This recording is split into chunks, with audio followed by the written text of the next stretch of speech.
अभी आपको बताया कि लार के एपिथेलियल ऊतक है अगर नष्ट हो जाते हैं तो उनमें से लार का सीक्रेशन नहीं हो पाता है, और लार जो हमारे स्लाइवा होती है वो क्या काम आती है? स्लाइवा भोजन को पचाने में मदद करती है, उसको लेसदार बनाती है, चिपचिपा बनाती है, गीला करती है, और इस प्रकार से अगर ये नहीं होगी तो ये इनके जो कार्य हैं वो अवरुद्ध हो जाएंगे।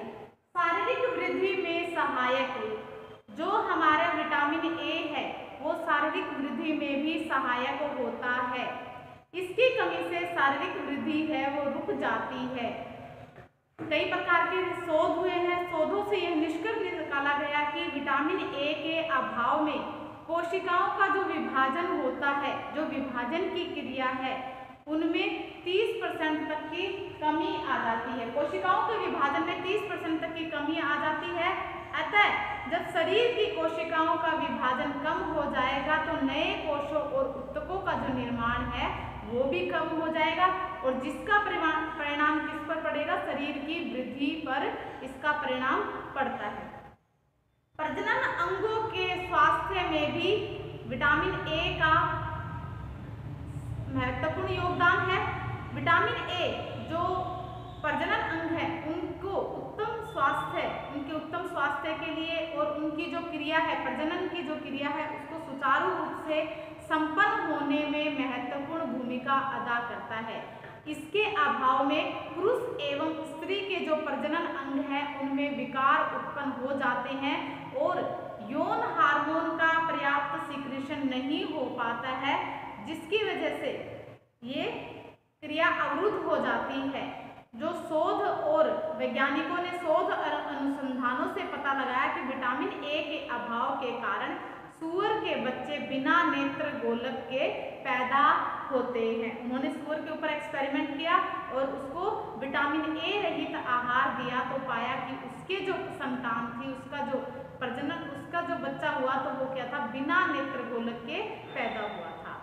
त्वचा को स्वस्थ बनाए रखने में विटामिन ए सहायक होता है। एपिथेलियल ऊतक के बारे में आपको बताया।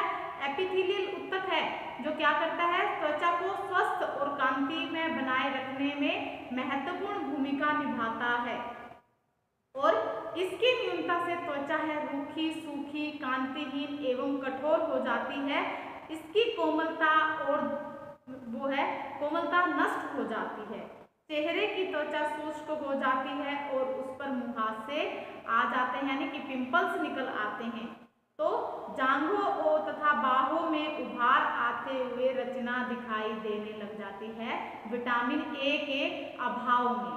अस्थियों की वृद्धि में सहायक जो हमारी बोन्स है, हमारी हड्डियां हैं, उनके विकास में भी, उनकी वृद्धि में भी विटामिन ए मदद करता है। सामान्य वृद्धि और विकास के लिए आवश्यक होते, परंतु आवश्यकता से अधिक विटामिन ए हड्डियों के लिए जहर का कार्य भी करता है, विषाक्त भी हो जाता है, टॉक्सिक हो जाता है। इसकी अधिकता से हड्डियां हैं वो भुरभुरी हो जाती हैं, जिससे हड्डियां जल्दी ही थोड़ी सी हल्की सी चोट लग जाती है तो वो टूट जाती है, थोड़ा सा गिर जाने पर भी हड्डियां टूट जाती हैं। तो आवश्यकता से अधिक लेने पर भी इसका प्रभाव देखने को मिलता है। दांतों को स्वस्थ बनाए रखने के लिए भी विटामिन ए है वो आवश्यक होता है। कई प्रकार के शोध है उनसे पता लगा है कि इन्होंने चूहों पर अनेक प्रकार के प्रयोग किए, उन प्रयोगों में पाया कि अगर चूहों को विटामिन ए रहित आहार दिया जाता है तो उनके दांतों का जो इनेमल है वो नष्ट हो जाता है, अतः उनके दांत जल्दी ही टूट जाते हैं।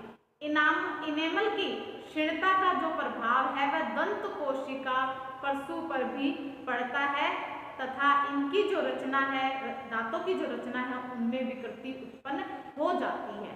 संक्रमण का प्रतिरोधक विटामिन ए शरीर में जो रोग प्रतिरोधक क्षमता होती है उसकी तरह कार्य करता है, यानी बीमारियों को शरीर में आने से रोकता है।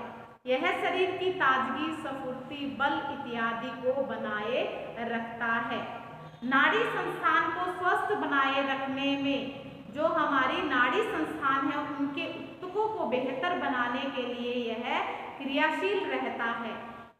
इसके अभाव अभाव में माइलिन जो शीत होती है वो नष्ट हो जाती है। इस कारण नाड़ी संस्थान में विकृति उत्पन्न हो जाती है।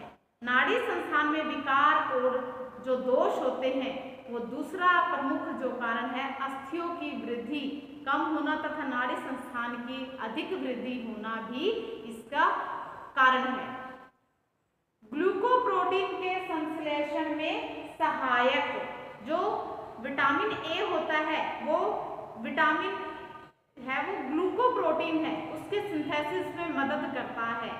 इस विटामिन की कमी से गुर्दे तथा यकृत में पत्थरी पड़ने की आशंका है या संभावनाएं हैं वो अधिक हो जाती है। अगला है प्रोटीन के संश्लेषण में सहायक। विटामिन ए प्रोटीन के संश्लेषण में सहायता करता है। आहार में निरंतर इस विटामिन की कमी हो जाने से इसका ठीक प्रकार से डाइजेशन नहीं हो पाने से, चयापचय नहीं हो पाने से परिणाम स्वरूप प्रोटीन की जो सामान्य क्रियाशीलता है वो प्रभावित होती है। इसकी कमी से कुपोषण संबंधी रोग हो जाते हैं, यानी जो भी इसको नहीं लेगा तो उसमें प्रोटीन से रिलेटेड जो दोष है वो बीमारियां हैं देखने को मिलती हैं। श्वेत रक्त कणिकाओं को स्वस्थ रखने के लिए, WBC को स्वस्थ रखने के लिए भी ये जिम्मेवार होता है। विटामिन ए श्वेत रक्त कणिकाओं को स्वस्थ रखने के लिए जिम्मेदार किस प्रकार से होता है? इसकी कमी से WBC की संख्या में कमी होने लग जाती है, जिसके कारण ल्यूकोपेनिया नामक रोग हो जाता है। अगर हमारे शरीर में WBC कम हो जाते हैं, व्हाइट ब्लड सेल्स कम हो जाते हैं, तो इसमें क्या हो जाता है? ल्यूकोपेनिया नामक बीमारी हो जाती है। तो आज के लिए हम इतना ही करेंगे। आज की क्लास में हमने क्या किया कि हमने विटामिन के बारे में पढ़ा। विटामिन को घुलनशीलता के आधार पर दो भागों में बांटा, पानी में घुलनशील और उसमें वसा में घुलनशील विटामिन। वसा में घुलनशील विटामिन कौन कौन से बताए? A, D, E के होते हैं, और पानी में घुलनशील विटामिन है वो B और C होते हैं, B समूह और C हो। अब उसके बाद में हमने जो सबसे जो हमारा पानी में वसा में घुलनशील जो विटामिन है उनमें हम 1 बाय 1 करके उनको डिस्कस करेंगे। विटामिन ए के बारे में सबसे पहले हम जानेंगे, जो कि बहुत ज़्यादा इम्पोर्टेंट है। हमारे शरीर में इनकी कम मात्रा में आवश्यकता होती है, लेकिन कम मात्रा भी इनकी नितांत आवश्यक होती है। अब इनके जो विटामिन ए की खोज की थी वो किसने की थी? मैकॉलम ने विटामिन ए की खोज की थी। और उसके अब इनके कार्यों की चर्चा करते हैं कि विटामिन ए के कार्य क्या हैं। विटामिन ए के कार्यों में सबसे पहले बताया आंखों के उत्तम स्वास्थ्य के लिए आवश्यक होते हैं। ये एपिथेलियम ऊतकों के स्वास्थ्य के लिए इम्पोर्टेंट होते हैं। शारीरिक वृद्धि के लिए आवश्यक है। प्रजनन अंगों को सुचारू रूप से चलाने के लिए भी विटामिन ए की आवश्यकता होती है। त्वचा को स्वस्थ बनाए रखने के लिए अस्थियों की जो वृद्धि होती है उनमें भी ये सहायक होता है। दांतों के स्वास्थ्य को बनाए रखने के लिए, संक्रमण को रोकने के लिए भी ये रोग प्रतिरोधक क्षमता देते हैं। नाड़ी संस्थान को स्वस्थ बनाए रखने के लिए भी विटामिन ए आवश्यक होता है। ल्यूकोप्रोटीन और प्रोटीन के संश्लेषण के लिए विटामिन ए की आवश्यकता होती है। और लास्ट आपको बताया WBC के फॉर्मेशन के लिए भी, WBC के निर्माण के लिए भी विटामिन ए आवश्यक होता है। इसकी कमी से विटामिन WBC की संख्या में कमी आ जाती है और शरीर कई प्रकार की बीमारियों का घर हो जाता है। तो आज के लिए इतना ही। Okay bye, have a nice day.